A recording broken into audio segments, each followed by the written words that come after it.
Hi friends, அஸ்ஸலாமு அலைக்கும். Welcome to my channel.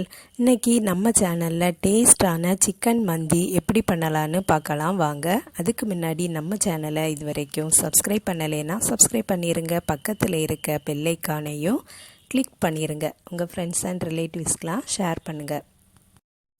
First எந்த பாத்திரத்தில் நம்ம குக் பண்ண போகிறோமோ அந்த பாத்திரத்திலே வாஷ் பண்ண சிக்கனெல்லாம் பரத்தி வச்சிடலாம். கொஞ்சம் பெரிய பீசஸாக எடுத்து வச்சுருக்கேன். அதுக்கப்புறம் ஒரு ஃபோர்க் வச்சு அதில் நல்லா குத்தி விட்டுக்கலாம்.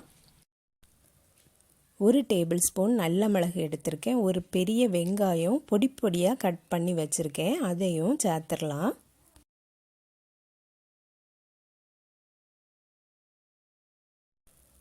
ஒரு கைப்பிடி பொடியாக கட் பண்ண மல்லி இலையும் சேர்த்துக்கலாம். புதினா இதுக்கு சேர்க்க வேண்டிய அவசியம் இல்லை. புதினா சேர்க்கும்போது ஃப்ளேவர் கொஞ்சம் சேஞ்ச் ஆயிரும். ஒரு பெரிய கேப்சிகமும் பொடி பொடியாக கட் பண்ணி வச்சுருக்கேன், அதையும் சேர்த்துடலாம். நெக்ஸ்ட்டு சிக்கன் க்யூப் எடுத்திருக்கேன். ஒரு பாக்ஸில் 2 பீஸ் இருக்கும். அந்த 2 பீஸையுமே நம்ம இந்த மாதிரி உடச்சி சேர்த்துக்கிடலாம். இந்த சிக்கன் க்யூப் சேர்க்கும்போது நல்ல ஒரு டேஸ்ட்டாக வரும். வேண்டானா ஸ்கிப் பண்ணிக்கலாம். சிக்கனுக்கு தேவையான சால்ட் ஆட் பண்ணிக்கிடலாம். சிக்கனில் கலர் வந்தால் கொஞ்சம் நல்லா இருக்கும் அப்படிங்கிறதுக்காக ரெட் ஃபுட் கலர் கொஞ்சமாக சேர்த்துருக்கேன்.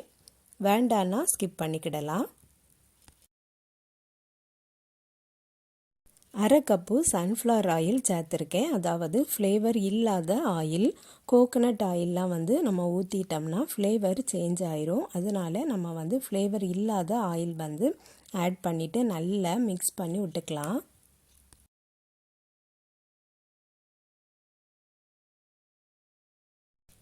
நெக்ஸ்ட்டு வீட்டில் திரிச்ச ஹோம்மேட் மந்தி மசாலாவும் 1 டீஸ்பூன் ஆட் பண்ணிக்கிடலாம். நல்லா மிக்ஸ் பண்ணி விட்டுட்டு ஒரு 1/2 hour வெளியில் வச்சுட்டு ஒரு 1 hour ஃப்ரீசரில் வச்சுக்கிடலாம்.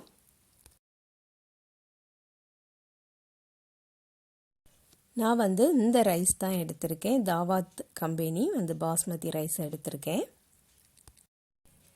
சிக்கன் 2 hour போல் இருந்தாச்சு. அதுக்கப்புறம் நம்ம அடுப்பில் வச்சிடலாம். சும்மா மிக்ஸ் பண்ணி விடக்கூடாது. அப்படியே நம்ம வச்சுட்டு கொஞ்ச நேரம் கழிஞ்சதுக்கு அப்புறமா நம்ம சிக்கனை திருப்பி போடலாம்.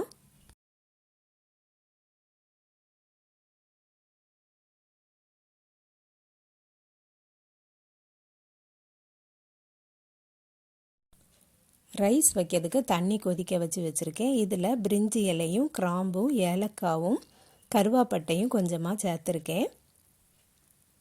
இதில் அரிசியை போட்டு 80% குக் ஆகுது வர போட்டு நம்ம வடித்து எடுத்துக்கிடலாம்.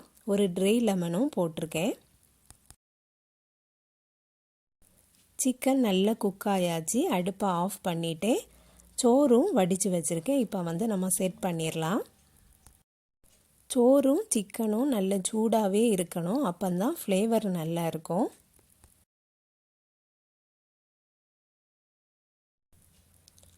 ஒரு பேட்ச் சோறை போட்டுட்டு அதில் 1 டீஸ்பூன் மந்தி மசாலா ஆட் பண்ணிக்கிடலாம்.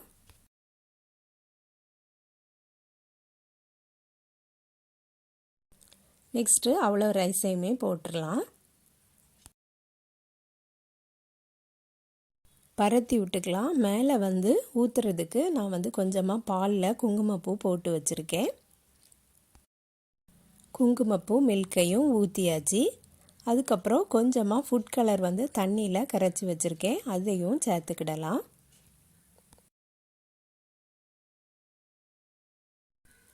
மேலே பச்சை மிளகாவும் ஒரு ட்ரை லெமனும் வச்சுட்டு 1 டீஸ்பூன் நெய்யும் ஊற்றி விட்டுறலாம்.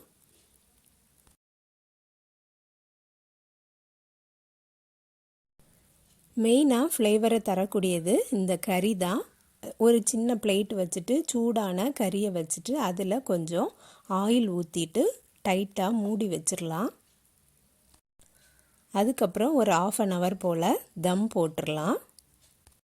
இந்த ரைஸு கூடவே நம்ம ஒரு சாஸ் ரெடி பண்ணுவோம். அந்த சாஸ் நான் நெக்ஸ்ட் வீடியோவில் அப்லோட் பண்ணுறேன். நல்ல டேஸ்டான சிக்கன் மந்தி ரெடி ஆயிரும். நம்ம சேனலில் ஏற்கனவே ஒரு சிக்கன் மந்தி போட்டிருக்கேன். அதோட லிங்கும் டிஸ்கிரிப்ஷன் பாக்ஸில் கொடுக்குறேன், செக் பண்ணி பார்த்துக்கிடுங்க. இந்த வீடியோ பிடிச்சிருந்துன்னா லைக் பண்ணுங்கள், ஷேர் பண்ணுங்கள். நம்ம சேனலை இது வரைக்கும் சப்ஸ்கிரைப் பண்ணலைன்னா சப்ஸ்கிரைப் பண்ணிடுங்க. நெக்ஸ்ட் வீடியோவில் வேறு ஒரு ரெசிபியில் சந்திக்கிறேன். அஸ்ஸலாமு அலைக்கும்.